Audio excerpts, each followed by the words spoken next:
بسم الله الرحمن الرحيم. الحمد لله رب العالمين، والصلاة والسلام على سيدنا ومولانا محمد وعلى آله وأصحابه أجمعين. أما بعد، فأعوذ بالله من الشيطان الرجيم. بسم الله الرحمن الرحيم. من المؤمنين رجال صدقوا ما عاهدوا الله عليه، فمنهم من قضى نحبه ومنهم من ينتظر وما بدلوا تبديلا.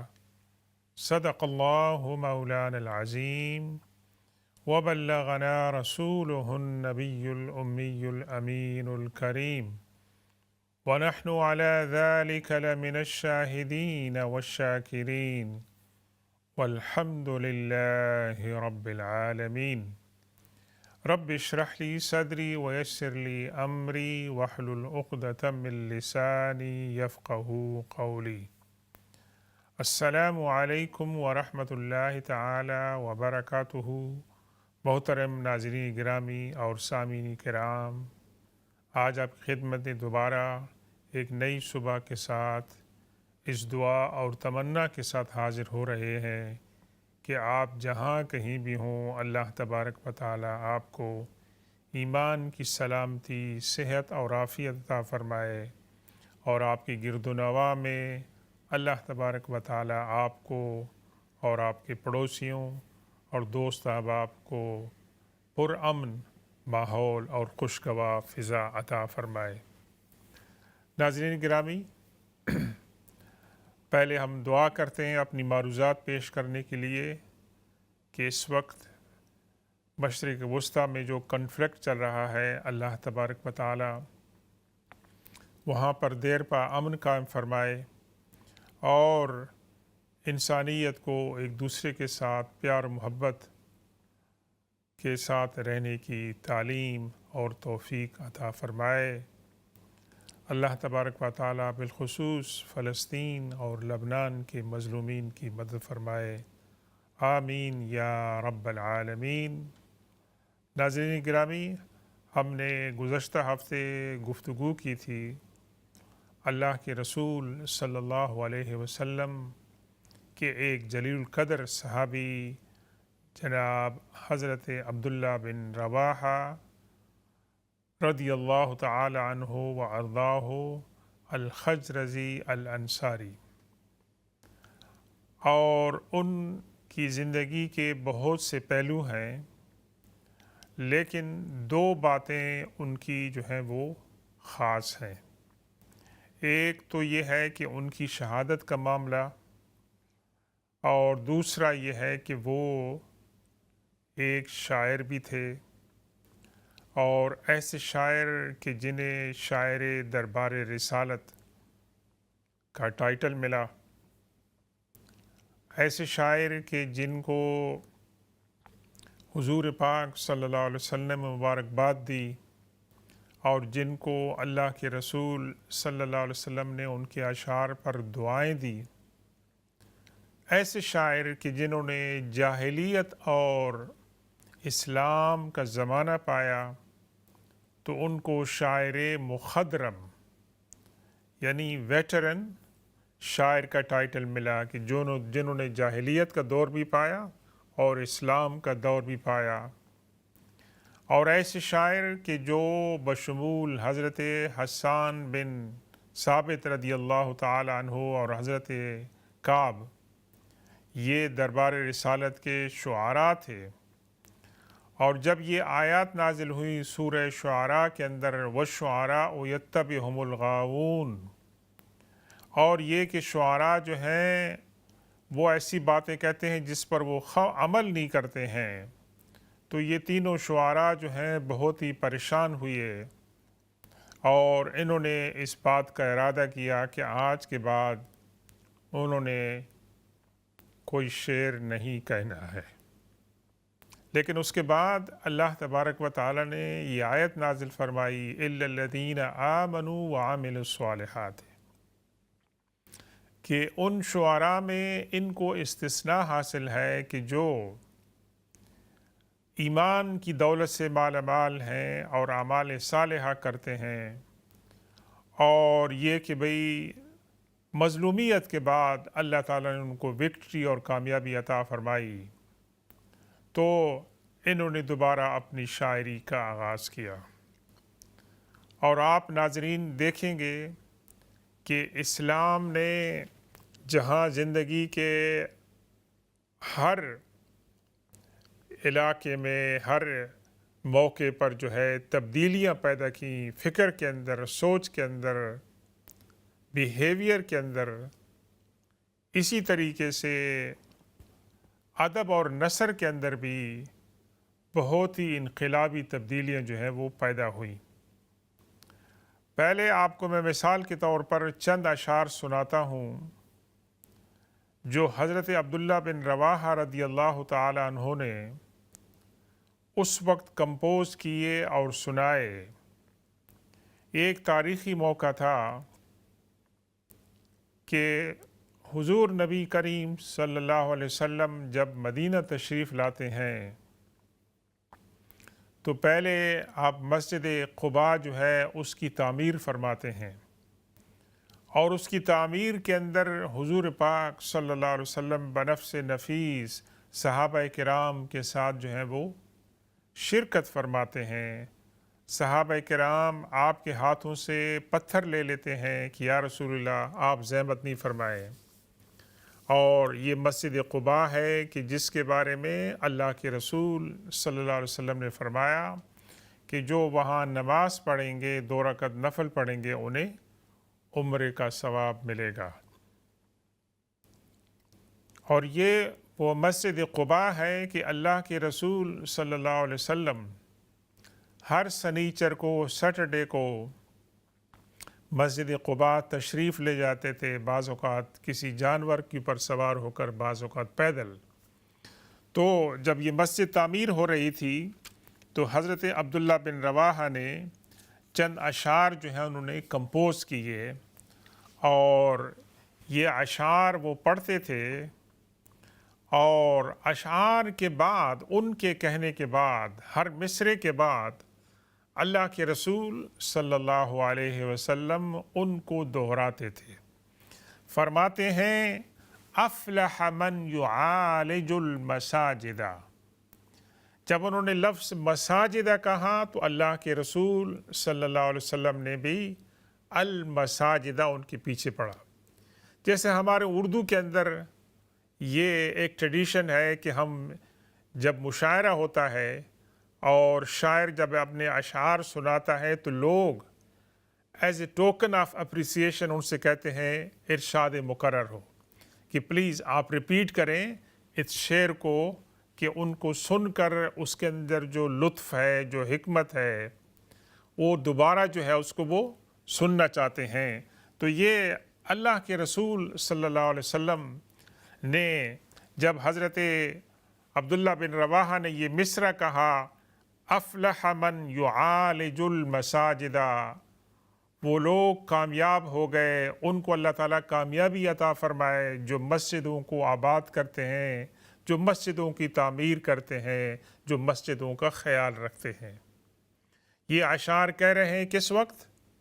جب مسجد قباء کی تعمیر ہو رہی ہے، اور مسجد کا تصور، مسجد کی ٹرمینالوجی، یہ ایک نئی ٹرمینالوجی تھی۔ تو اسلام نے جو شعراء تھے ان کی ٹرمینالوجی کے اندر بھی جو ہے وہ تبدیلی پیدا کی، اور انہوں نے لفظ افلح بھی استعمال کیا۔ اور یہ افلح جو لفظ ہے یہ قرآن پاک کے اندر جو ہے یہ افلح کے لفظ میں بھی استعمال ہوا ہے، اور مفلحون کے لفظ کے معنی بھی جو ہے استعمال ہوا ہے۔ تو اللہ کے رسول صلی اللہ علیہ وسلم نے ان کے پیچھے یہ لفظ دہرایا المساجدہ۔ پھر حضرت عبداللہ نے دوسرا مصرع کہا وَيَقْرَأُ الْقُرْآنَ قَائِمًا وَقَاعِدًا، اور وہ شخص کامیاب ہو گیا کہ جو نہ صرف مساجد کو آباد کرتا ہے اور ان کی تعمیر میں حصہ لیتا ہے، بلکہ وہ قرآن کی تلاوت کرتا ہے قائماً و قاعدہ، چلتی ہوئی اور بیٹھتے ہوئے۔ جب انہوں نے یہ شعر کہا تو اللہ کے رسول صلی اللہ علیہ وسلم نے ان کے پیچھے دہرایا وقاعدہ۔ پھر حضرت عبداللہ بن رواحہ رضی اللہ تعالیٰ عنہ نے تیسرا مصرع پڑھا وَلَا يَبِيتُ اللَّيْلَ عَنْهُ رَاقِدًا، اور وہ شخص بھی کہ جو رات کو جو ہے خواب کے اندر، نیند کے اندر نہیں گزارتا ہے بلکہ بیداری میں گزارتا ہے، قیام اللیل کرتی ہوئی، اللہ کا ذکر کرتی ہوئے، اللہ کے ساتھ رجوع کرتے ہوئے وہ رات کو گزارتا ہے، تو اللہ کے رسول صلی اللہ علیہ وسلم نے ان کے پیچھے آخری لفظ جو ہے راقدہ، اس کو جو ہے وہ آپ نے دہرایا۔ تو یہ تو چند اشعار تھے حضرت عبداللہ بن رواحہ رضی اللہ تعالیٰ عنہ نے، کہ ان کا ایک پورا دیوان ہے، وہ تمام کے تمام تو ہم آپ کے سامنے نہیں پیش کر سکتے ہیں، وقت اجازت نہیں دیتا، لیکن چند مزید اشعار آپ کو ہم سنائیں گے کہ جو انہوں نے مختلف مواقع پر کہے، خاص طور پر قریش کی مخالفت کے اندر، حضور پاک صلی اللہ علیہ وسلم کے دفاع کے اندر، اور پھر مسلمانوں کو جو ہے ان کا حوصلہ بلند کرنے کے لیے انہوں نے جو اشعار کہے۔ مثال کے طور پر حضور پاک صلی اللہ علیہ وسلم کی تعریف میں انہوں نے یہ اشعار کہے انی تفرست فیک الخیر اعرفہ واللہ یعلم انما خاننی البصر۔ حضور پاک صلی اللہ علیہ وسلم کو خطاب کرتے ہوئے آپ کی خدمت میں عرض کرتے ہیں کہ یا رسول اللہ، مجھے تو آپ کے اندر بھلائی ہی بھلائی نظر آئی ہے۔ یہ فراست کہتے ہیں، انسان جو ہے کسی چیز کو سمجھ لیتا ہے، ڈیٹیکٹ کر لیتا ہے، وہ پا لیتا ہے، اس کو فراست کہتے ہیں، فہم کہتے ہیں۔ یعنی ان کے کہنے کا مقصد ہے کہ یا رسول اللہ، مجھے آپ کے اندر سراسر جو ہے وہ بھلائی نظر آئی ہے، اور اس بھلائی کو میں جانتا ہوں۔ اور پھر کہتے ہیں کہ اللہ تبارک و تعالیٰ کو بخوبی اس بات کا علم ہے کہ میری نگاہوں نے جو کچھ آپ کی ذات کے اندر دیکھا ہے، انہوں نے اس کے اندر خیانت نہیں کی ہے۔ میں نے آپ کی ذات کے اندر، آپ کے وجود مسعود کے اندر اور آپ کی تعلیمات کے اندر جو میں نے خیر دیکھا ہے، میری نگاہوں نے اس کے اندر خیانت نہیں کی، یعنی میں نے آپ کو سچ ہی پایا ہے اور آپ کے اندر صداقت اور بھلائی کی چیزیں ہی دیکھی ہیں۔ انت النبی ومن یحرم شفاعتہ ومن یحرم شفاعتہ یوم الحساب لقد ازرا بہ القدر۔ یا رسول اللہ صلی اللہ علیہ وسلم، آپ تو وہ نبی مکرم ہیں کہ قیامت والے دن جو انسان آپ کی شفاعت سے محروم رہ گیا، تو اس کا مطلب یہ ہے کہ قضاء و قدر نے اس کو ہلاک کر دیا، اس کو برباد کر دیا اور اس کو نیست و نابود کر دیا۔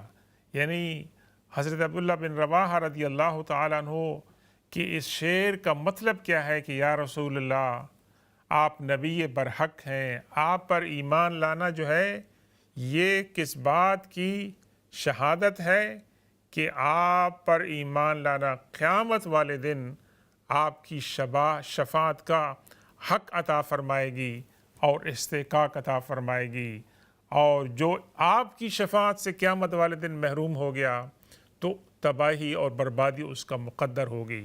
تو اللہ تبارک و تعالی ہم سب کو حضور پاک صلی اللہ علیہ وسلم کی شفاعت عطا فرمائے۔ بے شک ہم گناہ گار ہیں، لیکن اللہ تبارک و تعالی حضور پاک صلی اللہ علیہ وسلم کو جو اس نے شفاعت کا حق عطا فرمایا ہے، اس شفاعت کی برکت سے اللہ کے رسول صلی اللہ علیہ وسلم گناہ گاروں کی شفاعت فرمائیں گے۔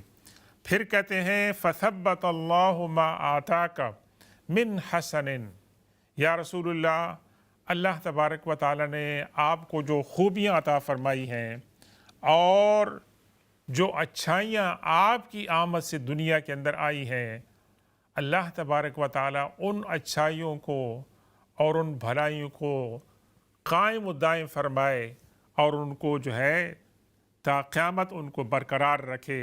تثبیت موسیٰ ونصراً کالذی نصروا، بالکل اسی طرح کہ جس طرح موسیٰ علیہ السلام کو اللہ تبارک و تعالیٰ نے بھلائیاں عطا فرمائی تھیں، اور موسیٰ علیہ السلام کو اور ان کی قوم کو اللہ تبارک و تعالیٰ نے وکٹری عطا فرمائی تھی فرعون کے بارے میں۔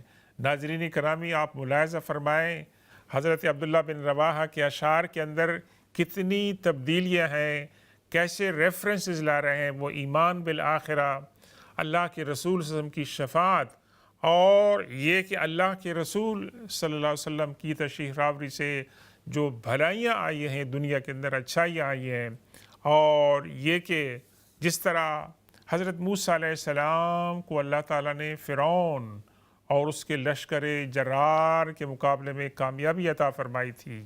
یا رسول اللہ، اللہ تبارک و تعالیٰ آپ کی امت کو بھی اسی طریقے سے آپ کے مخالفین پر جو ہے وہ کامیابی عطا فرمائے۔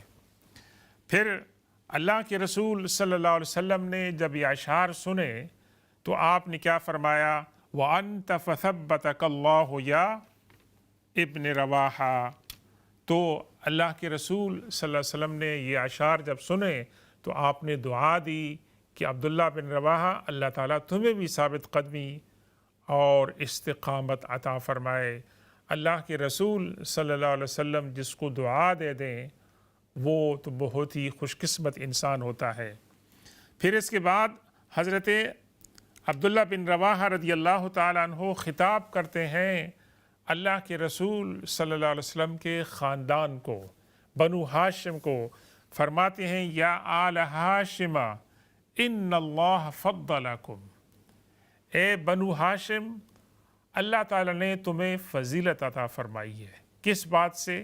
کہ تمہارے اندر، تم ہی میں سے محمد بن عبداللہ رضی اللہ علیہ السلام کو جو ہے وہ منتخب فرمایا، پیدا فرمایا، تو ان کی برکت سے اللہ تعالیٰ نے تمہارے خاندان کو اور تمہارے قبیلے کو اللہ تعالیٰ نے فضیلت عطا فرمائی ہے۔ علی البریت، آپ کی وجہ سے اے بنو ہاشم اللہ تعالیٰ نے تمام مخلوق پر تمہیں فضیلت عطا فرمائی ہے۔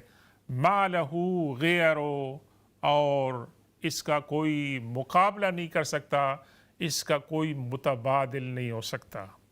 کتنی اللہ کے رسول صلی اللہ علیہ وسلم اور وہ آپ کے خاندان کی کتنی جو ہے وہ تعریف کر رہے ہیں۔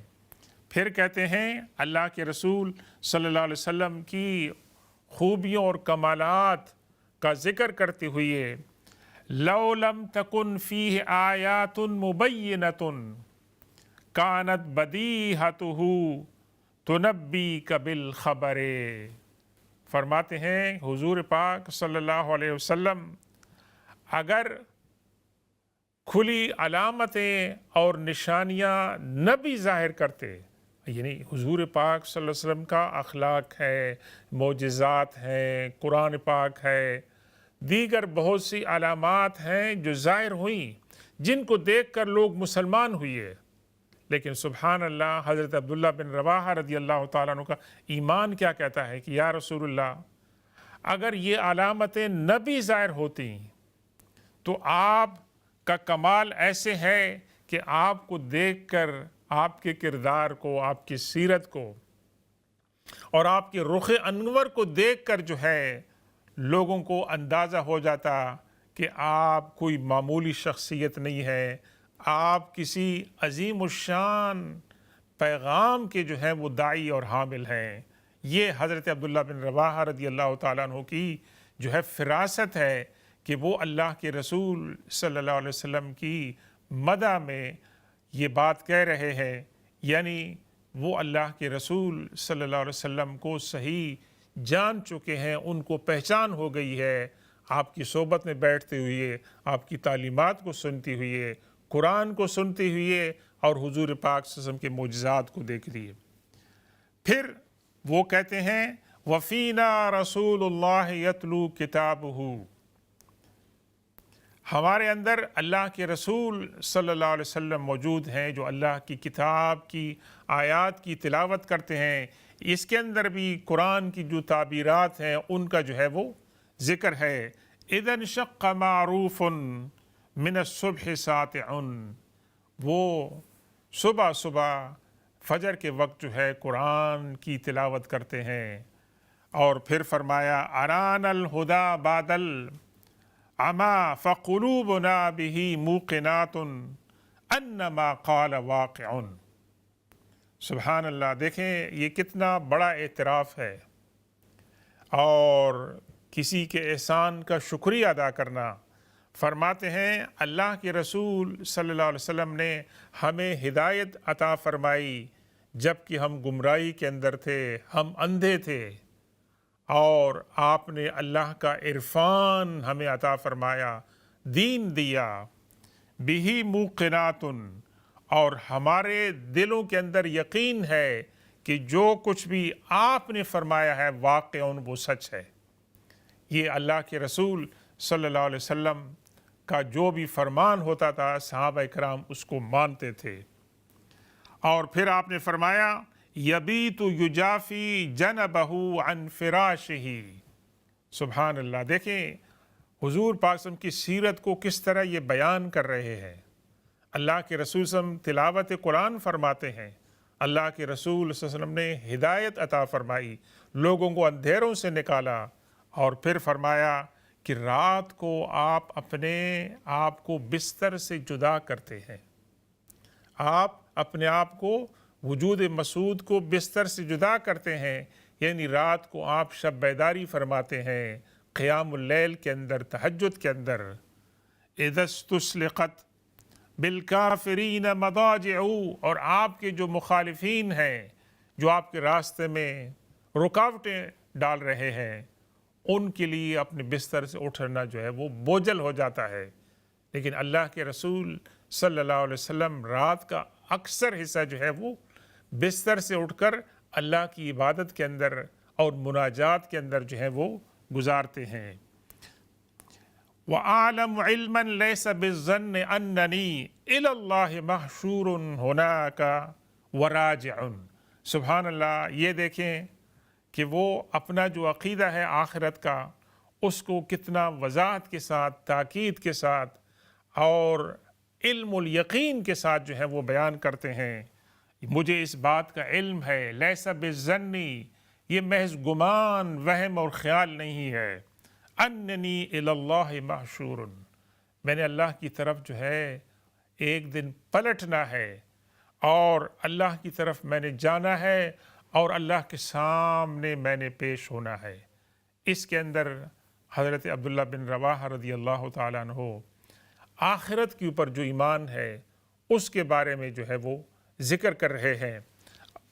اور ناظرین گرامی، انشاءاللہ ہم تھوڑی دیر کے بعد وقفے کی طرف جائیں گے، اور وقفے کے بعد جب ہم آئیں گے تو ہم آپ کو چند مزید اشعار بھی سنائیں گے اور ان کے زندگی کا اہم واقعہ جو شہادت کا ہے وہ بھی سنائیں گے، اور وقفے کے بعد اگر آپ کے سوالات ہوں گے تو انشاءاللہ ان کے جوابات بھی ہم دینے کی کوشش کریں گے، اور دیکھیں گے کہ اشعار جو حضرت عبداللہ بن رواحہ نے کمپوز کیے، وہ اشعار نے ان کی فکر کے اندر اور ان کی سوچ کے اندر، ان کی ادبی سوچ کے اندر کس طرح جو ہے وہ تبدیلی فرمائی۔ تو اللہ تبارک و تعالیٰ سے دعا ہے کہ اللہ تعالیٰ ان کے درجات بلند کرے، اور انشاءاللہ تھوڑی دیر وقفے کے بعد ہم آپ سے دوبارہ ملیں گے، آپ ہمیں جوائن کریے۔ سبحان ربک رب العزت عما یصفون وسلام علی المرسلین والحمد للہ رب العالمین۔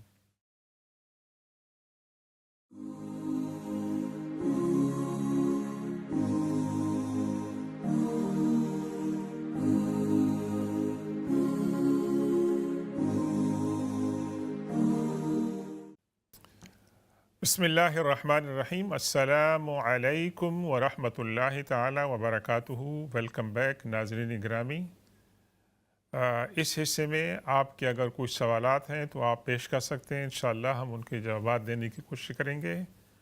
ان دا مین ٹائم ہم سلسلہ جاری رکھتے ہیں اللہ کے رسول صلی اللہ علیہ وسلم کے جلیل القدر صحابی حضرت عبداللہ بن رواحہ رضی اللہ تعالیٰ عنہ کے دیوان کے کچھ مزید اشعار آپ سے شیئر کریں گے، اور انشاءاللہ وقت ہوا تو ان کی شہادت کا جو واقعہ ہے اس کے بارے میں بھی بات کریں گے۔ دو مزید مواقع، اگرچہ بہت سی ہیں ان کے اشعار، لیکن دو مزید مواقع جو ہیں وہ کافی اہم ہیں، جن کے بارے میں کچھ کہنا چاہتا ہوں۔ ایک تو موقع ہے کہ جب غزوہ خندق ہوا تھا، غزوہ احزاب ہوا تھا، تو اس وقت حضرت عبداللہ بن رواحہ رضی اللہ تعالیٰ عنہ نے برجستہ اشعار کہے تھے، اور as a token of appreciation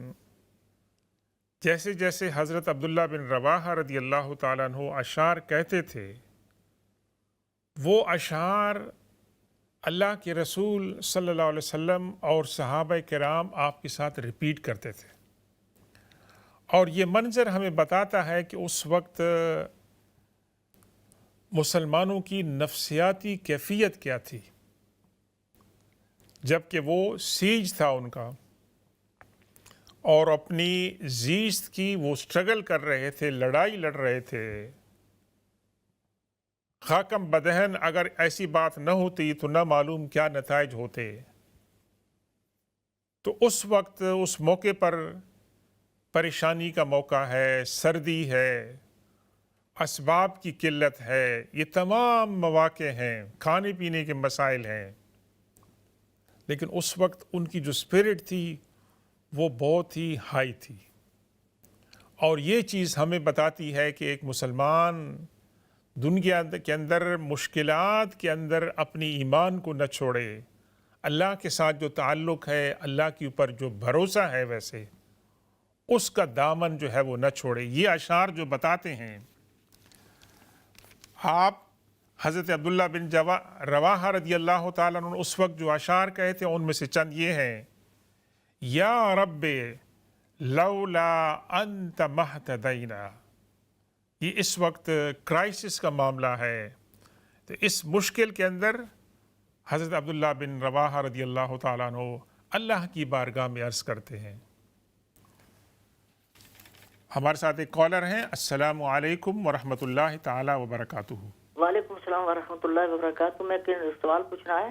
جی، زکوٰۃ دے کر کسی عمرے پہ پیش سکتے ہو؟ زکوٰۃ آپ کسی ایسے شخص کو دے سکتے ہیں جو عمرے پہ جا رہا ہو؟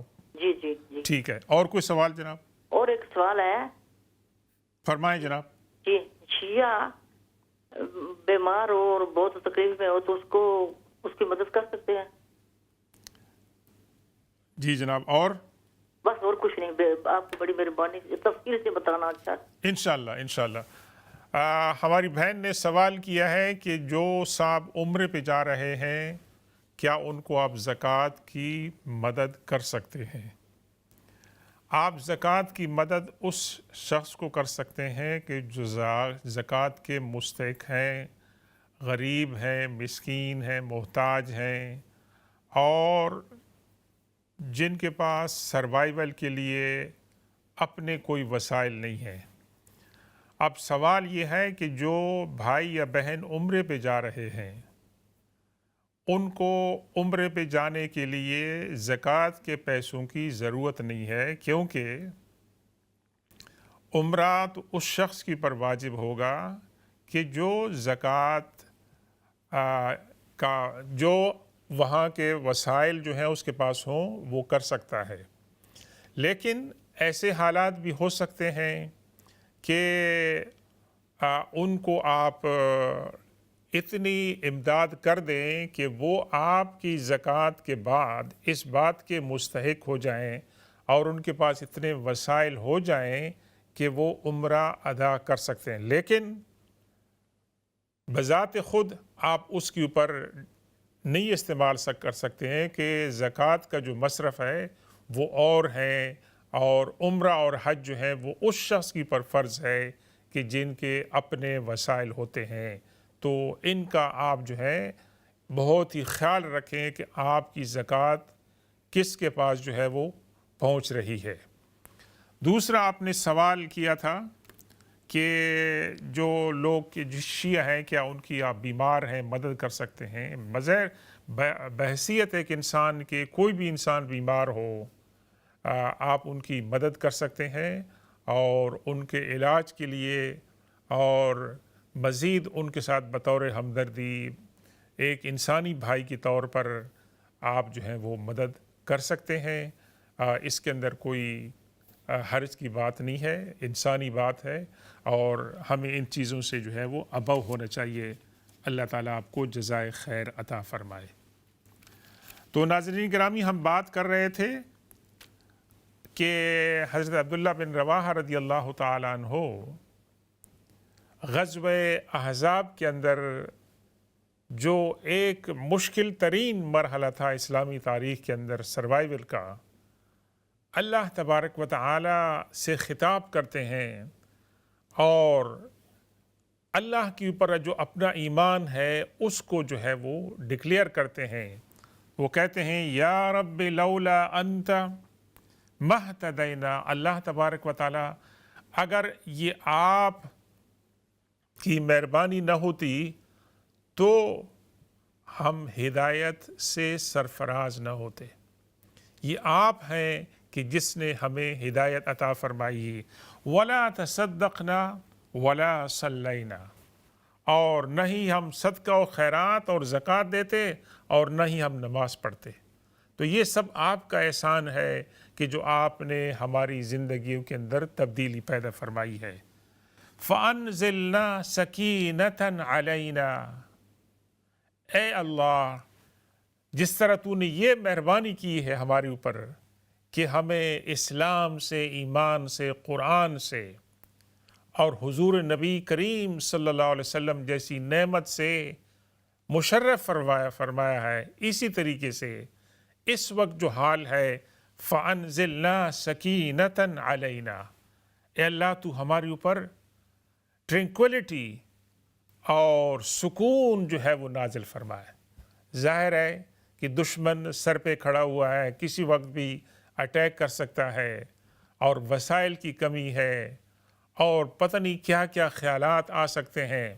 اور اس وقت کچھ لوگ جو تھے وہ مسلمانوں کی صفوں کو چھوڑ کر نکل گئے تھے، اور انہوں نے وہاں پر بیٹریل کا اظہار کیا تھا، اور اس وقت جو تھا وہ امتحان کا وقت تھا کہ اللہ تبارک و تعالیٰ فرماتے ہیں سورہ احزاب میں کہ لوگوں کے دل جو ہے، کلیجے جو ہے وہ حلق تک جو پہنچ چکے تھے، اتنی بے چینی اور اضطراب تھا کہ پتہ نہیں کیا ہوگا، جان بچے گی یا نہیں بچے گی، اور مدینہ کے اندر تہس و نہس ہو جائے گا، یہ تمام جو ہیں خطرات تھے۔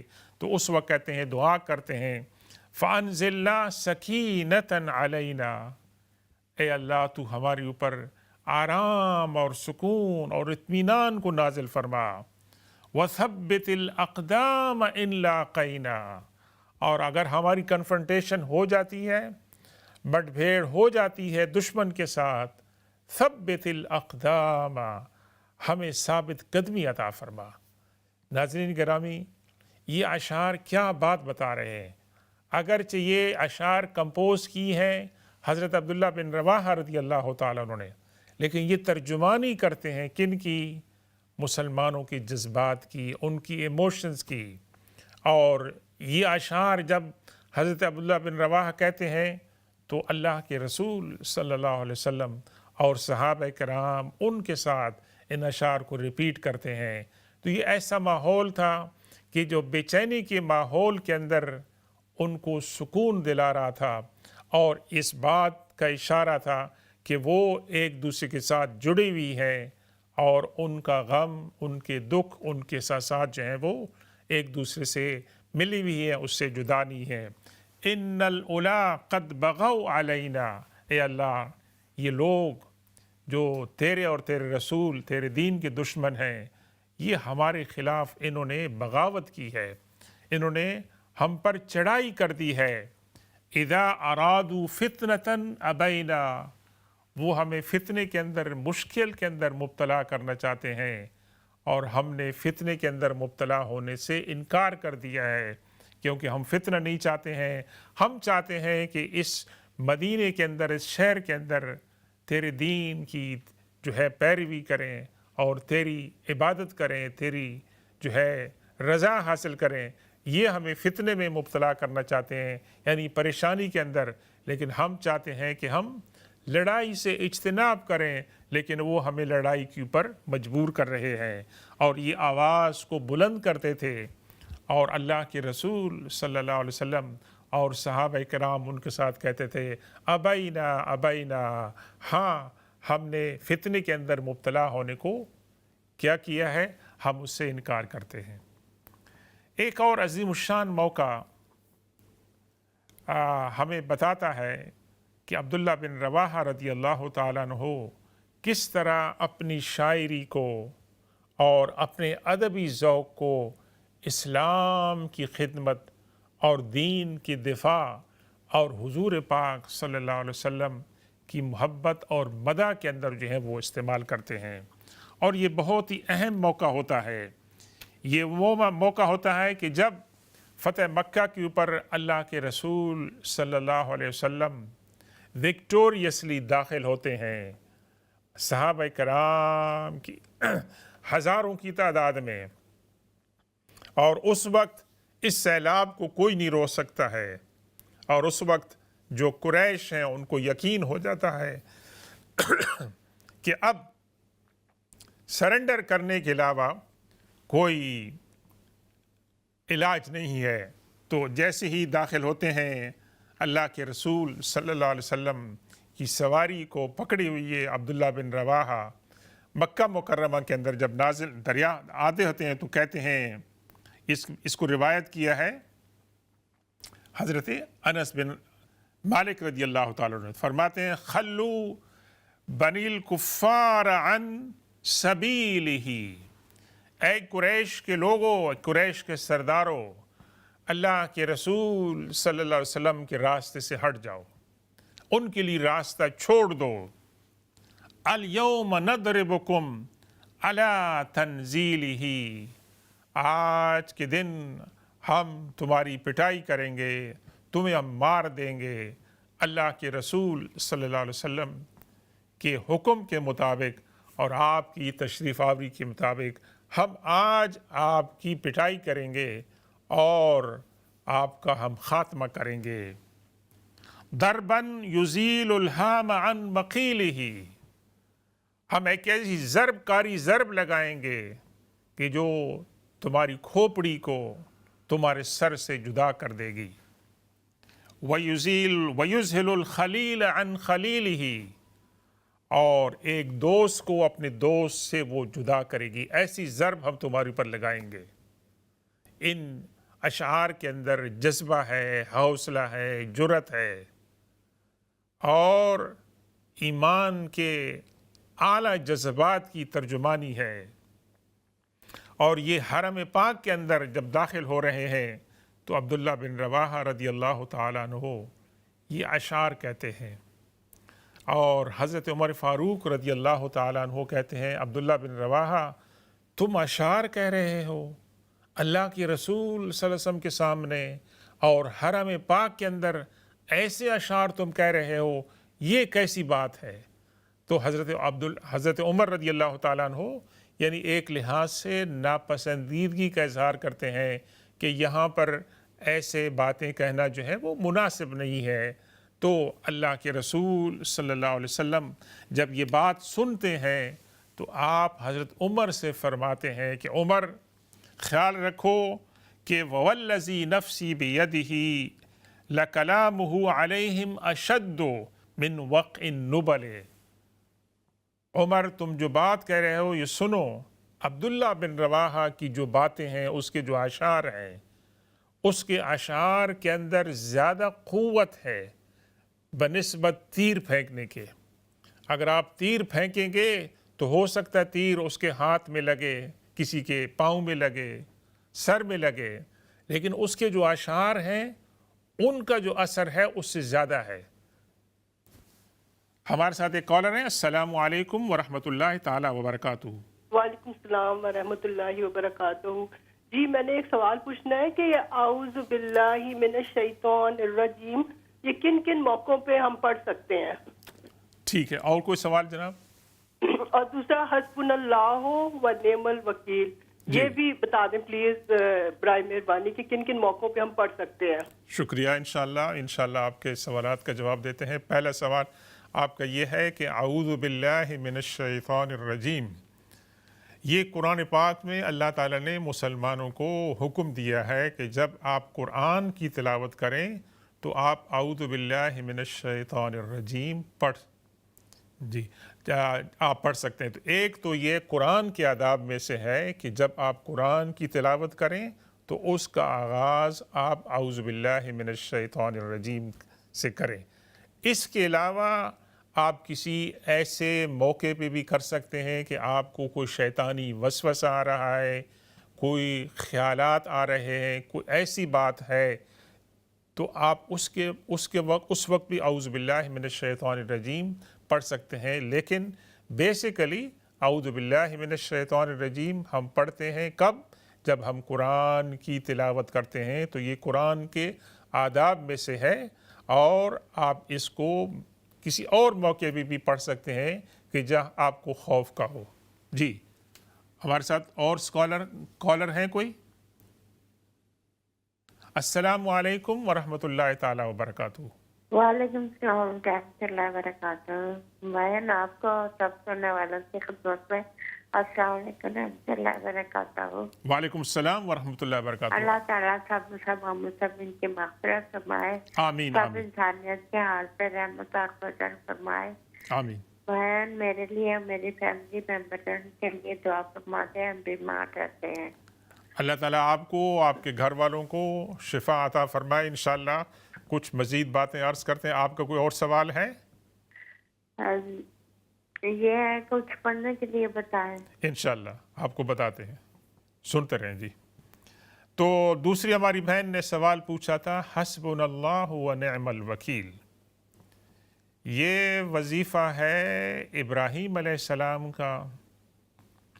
جب ان کو آگ میں پھینکا جا رہا تھا تو اس وقت انہوں نے حسبنا اللہ و نعم الوکیل کہا تھا. اور یہ وظیفہ ہے مسلمانوں کا. حضور پاک صلی اللہ علیہ وسلم کے جو فالوورز تھے کہ جن کی مخالفت بڑھ گئی تھی تو انہوں نے یہ وظیفہ اس وقت کہا تھا. اور ہمارے لیے کہ آپ جتنی مرتبہ دن میں یہ وظیفہ پڑھ سکتے ہیں انشاءاللہ اللہ تبارک و تعالی آپ کو اپنی پروٹیکشن کے اندر، حفاظت کے اندر رکھے گا. آپ پوری تسبیح بھی پڑھ سکتے ہیں چلتے پھرتی ہوئے. حسبنا اللہ و نعم الوکیل کا مطلب یہ ہے کہ اللہ تبارک و تعالی ہمارے لیے کافی ہے. ونعم الوکیل کا معنی یہ ہے کہ اللہ تبارک و تعالی بہترین ہے اس معاملے میں کہ ہم اپنے معاملات اس کے سپرد کریں تو وہ ہمیں لک آفٹر کرے گا. تو آپ یہ جو ہے حسبنا اللہ و نعم الوکیل جتنا بھی آپ پڑھ سکتے ہیں. دوسرا ہماری بہن نے درخواست کی ہے دعا کے لیے کہ اللہ تبارک و تعالی ان کو شفا عطا فرمائے. اور ان کے لیے بہت سارے وظائف ہم بتا سکتے ہیں، لیکن ایک وظیفہ یہ ہے کہ آپ نماز کے بعد ایک مختصر سی دعا ہے اللہم اجعل لی فرجا و مخرجا، اللہم اجعل لی فرجا و مخرجا وارزقنی من حیث احتسب و من حیث لا احتسب. جی ہمارے ساتھ ایک کالر ہیں. السلام علیکم ورحمۃ اللہ تعالی وبرکاتہ. وعلیکم السلام ورحمۃ اللہ وبرکاتہ. جی فرمائیں آپ کا سوال کیا ہے؟ امام صاحب میں نے اپنی ایک بیٹی اڈاپٹ کی تھی، میرے اولاد نہیں تھی. جی اب وہ بڑی ہو گئی ہے، اس کے اکاؤنٹ میں کچھ پیسے تھے، وہ اس کا وہ سود آیا ہے، تو میں سمجھتی ہوں کہ اگر وہ مجھے دے دے تو کیا وہ میرے لیے جائز ہے؟ اچھا، آپ کی اڈاپٹڈ ڈاٹر ہے، اس کے اکاؤنٹ میں سود آیا ہے، آپ جی جی، چاہتے ہیں کہ وہ آپ کو دے دیں، آپ کیوں لینا چاہتے ہیں؟ میں اس لیے لینا چاہ رہی ہوں، میں ڈونیشن کرنا چاہتی ہوں، اچھا، کیا میرے لیے یہ ڈونیشن جائز ہوگی؟ اچھا، اور وہ خود یہ کام نہیں کر سکتی ہیں؟ نہیں، وہ خود وہ سب کہتے ہیں کہ اس کا کوئی فائدہ نہیں ہے۔ جی میں عرض کرتا ہوں، اور کوئی سوال آپ کا؟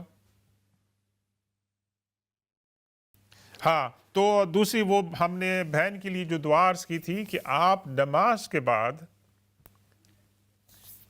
یہ دعا جو ہے کہ اللہم اجعلنی فرجن و مخرجن ورزقنی من حیث احتسب من حیث لا احتسب، اور اس کے علاوہ آپ سورہ توبہ کی آخری جو 2 آیتیں ہیں لقد جاءکم رسول من انفسکم، یہ نماز کے بعد اس کو بھی آپ پڑھیں، درود شریف پہلے پڑھ کے اور آخر میں، اور اس کے علاوہ ایک دعا ہے حضرت موسیٰ علیہ السلام کی، رب انی لما انزلت الیہ من خیر فقیر، نماز کے بعد 7 مرتبہ پڑھیں، اللہ تبارک و تعالی آپ کو آسانی عطا فرمائے اور شفا عطا فرمائے۔ اور یہ ہماری بہن نے جو سوال کیا ہے کہ ان کی اڈاپٹڈ ڈاٹر ہے، ان کے اکاؤنٹ میں سود کے پیسے ہیں، تو یہ بات ہم پہلے بھی عرض کر چکے ہیں بہن کہ سود کے اکاؤنٹ کے اندر پیسے نہیں رکھنے چاہیے، اگر کسی وجہ سے آ گئے ہیں تو ان کو آپ کیا کریں کہ آپ ایسے انسان کو دیں کہ جو مالی مدد کا مستحق ہے، لیکن دیتے وقت آپ نے ثواب کی نیت نہیں کرنی ہے، کیونکہ آپ چاہ رہے ہیں کہ آپ کو اس سے نجات ملے، تو اس کا ایک طریقہ ہے، لیکن اس نیت کے ساتھ بینک کے اندر سود کے اکاؤنٹ کے اندر پیسے رکھنا کہ میں ان کی کسی کو دوں گا مجھے ثواب ملے گا، نہیں، آپ کے پاس تو اگر آ گیا ہے تو آپ نے اس سے اپنے آپ کو بچانا ہے، اور اس کے بچانے کا طریقہ یہ ہے کہ اس کی آپ نے نیت نہیں کرنی ہے کہ مجھے اس سے کوئی اجر یا ثواب ملے گا، بلکہ آپ نے نیت یہ کرنی ہے کہ اس سے گیٹ ریڈ ہو جائے، مجھے اس سے جو ہے نجات مل جائے، اس نیت کے ساتھ جو ہے دیں۔ اس کا فائدہ اللہ تعالیٰ آپ کو دینا چاہے تو دے سکتا ہے، لیکن آپ نے اس سے اپنی جان چھڑاتی ہوئی آپ نے صدقہ و خیرات اور ثواب کی نیت نہیں کرنی ہے، محض یہ کرنا ہے کہ یہ ایک میرے پاس بوجھ ہے، میں اپنے آپ کو بچانا چاہتا ہوں، تو اس لحاظ سے آپ کسی کو دے سکتے ہیں جو اس کے مستحق ہیں۔ اللہ تبارک و تعالی ہم سب کو ہدایت عطا فرمائے، حلال کی روزی عطا فرمائے، حرام سے بچائے۔ اللہم اکفنی بحلالک عن حرامک وَأَغْنِنِي بِفَضْلِكَ عَمَّنْ سِوَاكَ، یہ وظیفہ بھی آپ پڑھتے رہیں۔ بسم اللہ الرحمن الرحیم، الحمدللہ رب العالمین، والصلاة والسلام علی سیدنا و مولانا محمد وعلی آل سیدنا و مولانا محمد وبارک وسلم علیہ۔ اللہم ربنا ہب لنا من ازواجنا و ذریاتنا قرۃ اعین واجعلنا للمتقین اماما۔ اللہم اجعل لنا فرجا و مخرجا وارزقنا من حیث نحتسب ومن حیث لا نحتسب۔ اللہم ربنا ہب لنا من ازواجنا و ذریاتنا قرۃ اعین واجعلنا للمتقین اماما۔ اللہم انصر امت محمد صلی اللہ علیہ وسلم، اللہم ارحم امت محمد صلی اللہ علیہ وسلم، اللہم اغفر لامت محمد صلی اللہ علیہ وسلم، اللہم اشفنا واشف مرضانا ومرضى المسلمین، اللہم ارحمنا وارحم موتانا وموتى المسلمین، اللہم اغفر لمیتنا حینا ومیتنا وشاہدنا وغائبنا وصغیرنا وکبیرنا وذکرنا وانثانا، اللہم من احییتہ منا فاحی علی الاسلام ومن توفیت منا فتوفوا الایمان وصلی اللہ تعالی علی خیر خلقی سیدنا ومولانا محمد وآلہ وصحبہ اجمعین برحمتک یا ارحم الراحمین، والسلام علیکم ورحمۃ اللہ تعالی وبرکاتہ۔